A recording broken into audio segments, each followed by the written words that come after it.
Pour la première fois de l'année, les pilotes de la Mégane devront conduire dans des conditions glissantes. Pour bon nombre d'entre eux, c'est un territoire inexploré.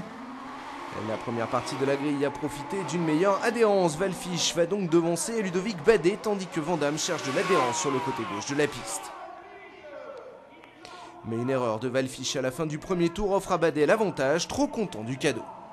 Derrière le leader du championnat, Pedro Pettis revient au contact de Michael Rossi. Au contact à proprement parler, les deux hommes se touchent et vont terminer dans le bac à gravier. Si Pettis peut repartir, Michael Rossi, lui, est contraint à l'abandon. Après le premier quart de course, Fabrice Wallfisch s'arrête pour son ravitaillement, mais l'équipe ne l'attendait pas.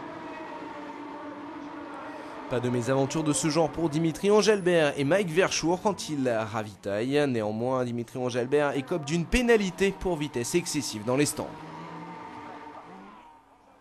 Malgré sa pénalité de Donington Park pour conduite trop agressive, Ludovic Badet, deuxième, tente de ravir sa place à Pedro Pettis. Le jeune Portugais qui pourtant ne va pas se laisser faire. Le Portugais va même aller jusqu'à prendre la tête de la course en profitant de l'arrêt tardif de Carlo Vandamme. De retour en Mégane Trophy, Jean-Philippe Desraux s'illustre en prenant la troisième place à Sébastien Doilly dans le dernier tour. Pedro Pettis s'impose donc sur la piste devant Ludovic Badet et laisse la troisième place à Jean-Philippe Desraux, une troisième place qui va rapidement se transformer en deuxième position après la rétrogradation de Pettis pour avoir sorti Rossi de la piste. Mais tout cela surviendra beaucoup plus tard. Pour l'instant, pour Pettis, c'est le temps du champagne.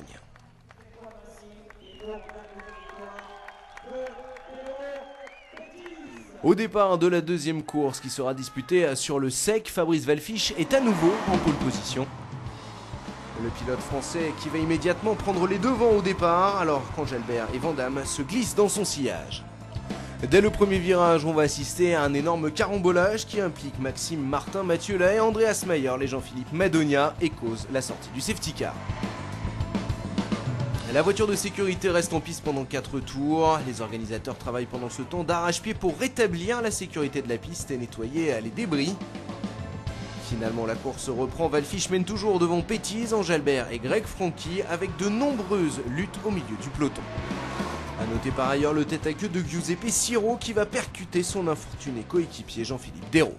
Une nouvelle sortie donc de la safety car et cette fois elle coïncide avec l'ouverture de la fenêtre de ravitaillement. La plupart des pilotes plongent donc dans les stands. Pendant ce temps, certains ont continué à tourner. Vandamme mène donc devant Pettis. La course est loin d'être terminée. Michael Rossi tamponne Dimitri Engelbert et part en tête à queue au niveau de l'épingle d'Adélaïde. Pendant ce temps, en tête de la course, Vandamme subit la pression de Pedro Pettis et au final, le Portugais parvient à trouver la faille. Il prend la tête devant le Néerlandais.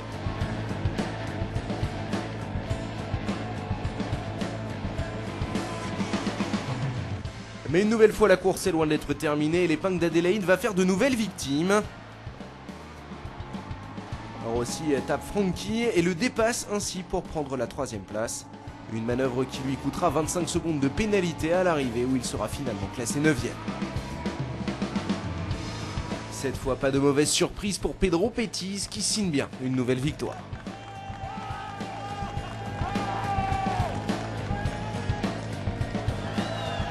Sur le podium, Pedro Pettis exulte évidemment devant Michael Rossi deuxième avant d'avoir écopé de sa pénalité et Mike Verschoor qui monte sur son premier podium. Rien ne change pour le Néerlandais qui finit au final classé deuxième.